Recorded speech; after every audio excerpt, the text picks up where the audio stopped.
The stories you are about to hear are real, but the voices are not.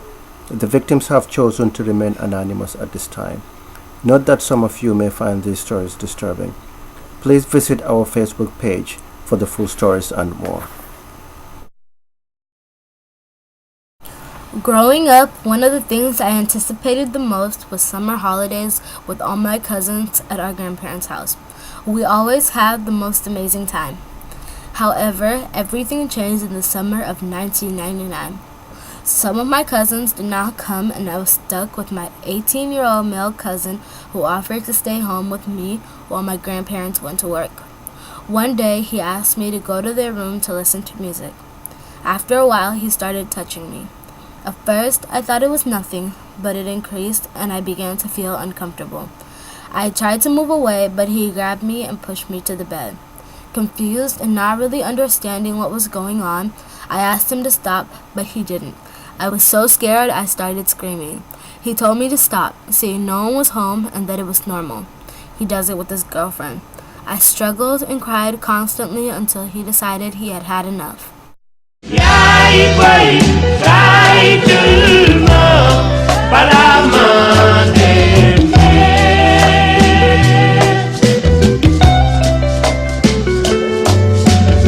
Throughout that summer, he molested me every day at the age of 9 and threatened to beat me or kill me if I told. I wanted to tell, but I was scared he would hurt me more next time. I cried and screamed every single day, hoping someone would hear me, but it never happened. It was the most horrific experience of my life. I couldn't believe that my own cousin, whom I grew up with, could do that to me. I never told my story because I was afraid to cause trouble in the family. I am telling it now because no one should have to go through this.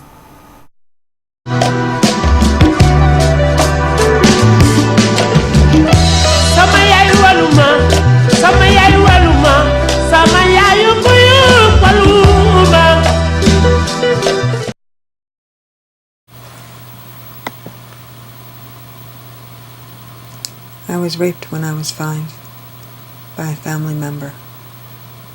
It continued until I was 8 years, the time he left our house.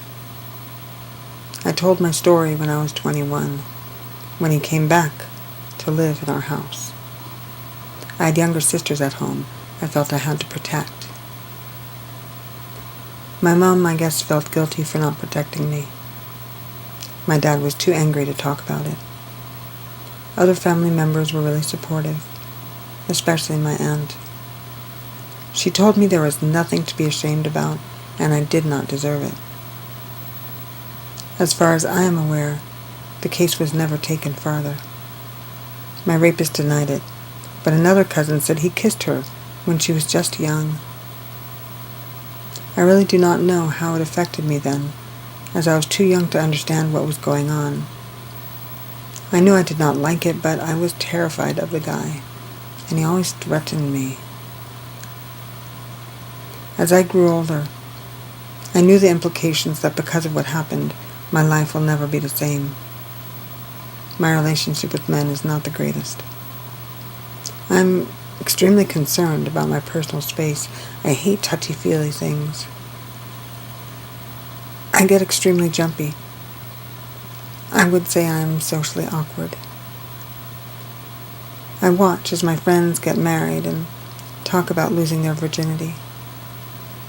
That is something I could never do in this life because it was taken away from me.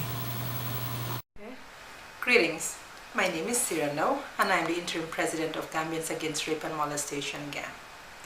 Sexual abuse in the Gambia is unfortunately not an illusion or exaggeration, as we've just heard. It does exist, even if we don't want to talk about it, and it is becoming a cause for concern. Hardly a week passes by without the news media reporting a rape case. In the last 12 months, we have noted 63 reported cases. Just too many.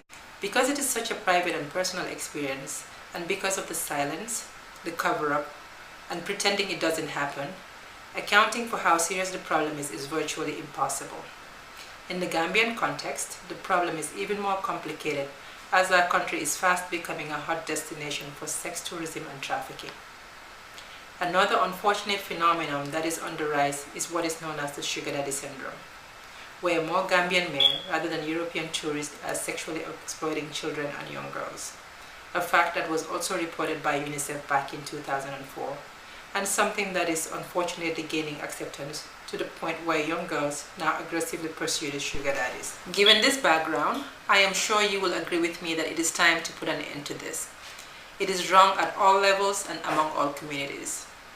Sexual abuse is something that cannot be tolerated, as in addition to the adverse short and long-term health and psychological effects on victims and their loved ones, it degrades and dehumanizes and causes lasting damage to the social fabric and economic development of any nation.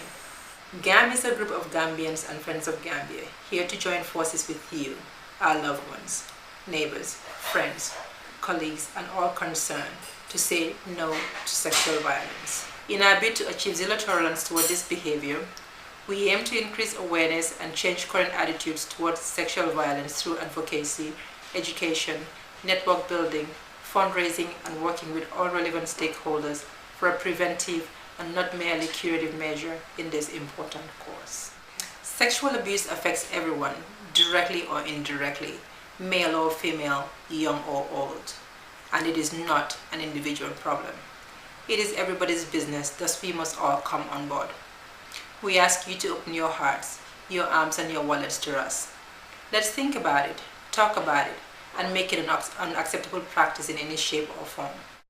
GAM websites and offices are coming soon, but in the meantime, you can find us on Facebook, Twitter, and Gmail. Thank you for watching, and we look forward to seeing you at the front line.